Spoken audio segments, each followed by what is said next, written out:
اپنے بچے پیدا ہو رہے تو بڈے چل گیا بڈے، اور بڈھے سے بڈھا فوٹو کھینچوا رہے کھڑا ہوا دانت چر رہا۔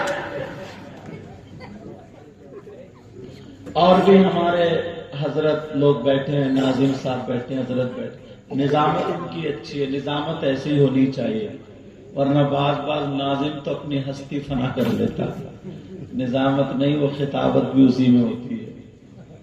اور سب لوگ اچھے ہیں، اب مجھے سب کے نام یاد نہیں ہیں اور میں ان کے بھی نام لیتا ہوں، دل چاہ رہا ہے، مگر نام ایک بات بتائیں پیارے، اگر میں کسی کی تعریف کروں یا آپ کسی کی تعریف کریں تو میری بات بھی غلط ہو سکتی ہے، ایک مرتبہ آپ کی بات بھی غلط ہو سکتی ہے، اور اگر نبی کسی کی تعریف کر دیں تو کیا نبی کی بات بھی غلط ہو سکتی ہے؟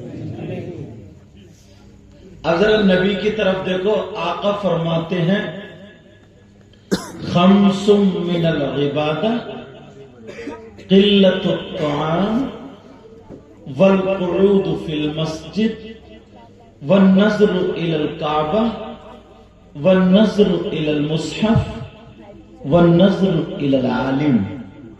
آقا فرماتے ہیں 5 چیزیں عبادت میں سے ہیں۔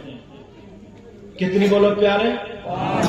نمبر 1 کم کھانا،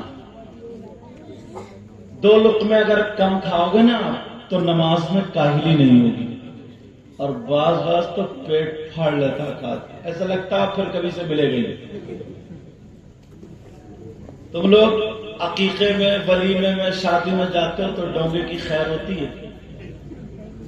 چلو، نبی فرماتے ہیں قلت الطعام، کم کھانا عبادت۔ نمبر 2 والقعود فی المسجد، مسجد میں بیٹھنا عبادت۔ چوراہے پر گھنٹوں بیٹھے رہو گے مگر مسجد میں نفل چھوڑ کے بھاگ جاؤ۔ جمعے کے دن بعض امام صاحب 2 فرض پڑھا دیتے ہیں تو 2-4 آدمی وہ بھی نکل کے بھاگ جاتے ہیں، ایسا لگتا ہے انہیں نیکیوں کی ضرورت نہیں ہے، ان کے گودام بھرے پڑے۔ لگتا ہے لگتا ہے گودام نیکیوں سے بھرے ہوئے۔ نبی فرماتے ہیں نمبر 3، نمبر 1 قلت الطعام، کم کھانا عبادت۔ نمبر 2 والقعود فی المسجد، مسجد میں بیٹھنا عبادت۔ نمبر 3 والنظر الی الکعبہ، کعبے کو دیکھنا عبادت۔ نمبر 4 والنظر الی المصحف، قرآن پاک کو دیکھنا عبادت۔ نمبر 5 والنظر الی العالم، عالم کا دیدار کرنا عبادت۔ اب یہ میری تو بات نہیں ہے، نبی کی بات ہے، اور پوری دنیا غلط ہو سکتی ہے مگر نبی کی بات غلط۔ بولو نبی کی بات غلط۔ اللہ کے رسول صلی اللہ تعالی علیہ وسلم ارشاد فرماتے ہیں اگر کوئی عالم خالی ٹہلنے چلا جائے، کہاں چلے جائے بولو؟ خالی ٹہلنے چلا جائے، اور وہ ٹہلتا ٹہلتا آگے نکل جائے، قرآن پڑھنے تو نہیں گئے نا، خالی ٹہلنے، اور اس کے راستے میں قبرستان آ جائے، اب آقا فرماتے ہیں وہ قبرستان سے جب گزرے گا عالم تو اس کے گزرنے کی برکت یہ ہوگی اللہ تعالیٰ اس قبرستان کے مردوں سے 40 دن کے لیے عذاب اٹھا لیتا ہے۔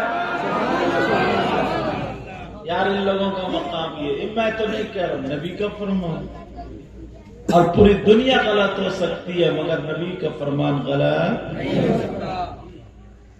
اب پوری دنیا والوں سے پوچھو یہ بتاؤ تم میں سب سے بہتر کون ہے، افضل کون ہے، اچھا کون ہے؟ اگر میں بتاؤں تو میری بات بھی غلط ہو سکتی ہے، آپ بتاؤ آپ کی بھی غلط، پیر صاحب بولے ان کی بھی غلط ہو سکتی ہے، پھر کس سے پوچھو گے؟ تو چلو نبی سے پوچھو۔ نبی فرماتے خیرکم من تعلم القرآن وعلمہ، تم میں سب سے بہتر وہ ہے جو قرآن سیکھے اور سکھائے۔ یار یہ تو نبی کی باتیں بتا رہا ہوں نا، سمجھ میں آ رہی بات؟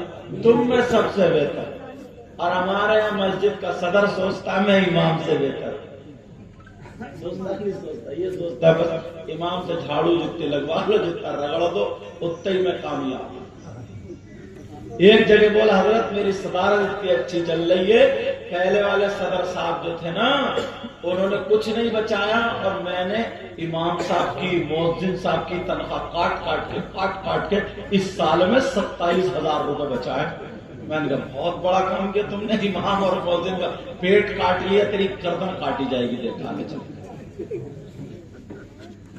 اپنے بچے پیدا ہو رہے تو بڈے چل گیا، بڈے اور بڈھے سے بڈھا فوٹو کھینچوا رہے، کھڑا ہوا دانت چر رہا، اتنا پہلے ہی کیک بک ہو جا، کیک امام کا پیٹ کاٹ رہا، مؤذن کا پیٹ کاٹ رہا، اور بڑے خوش ہو کے سینہ چوک۔ اسے کیا پتا تھا یہ کون ہے؟ بعد میں پتا چلا کہ یہ وہی سید صاحب۔ میں نے کہا واہ، اور کہنے لگا جب میری بیٹی کا ہوا حضرت 50,000 روپے بڈے میں اٹھائے، گھر کو سجایا، سارے کام کیے، کیک آیا، موم بتی آئی، جناب موم بتی جلائی جا رہی ہے، اور کیا پڑھا جا رہا ہے؟ اب میں پڑھ کے تھوڑی بتاؤں، اب ہیپی برتھ ڈے ہو رہا تھا، لیکن ادھر امام کا پیٹ کاٹنے والے مؤذن کا پیٹ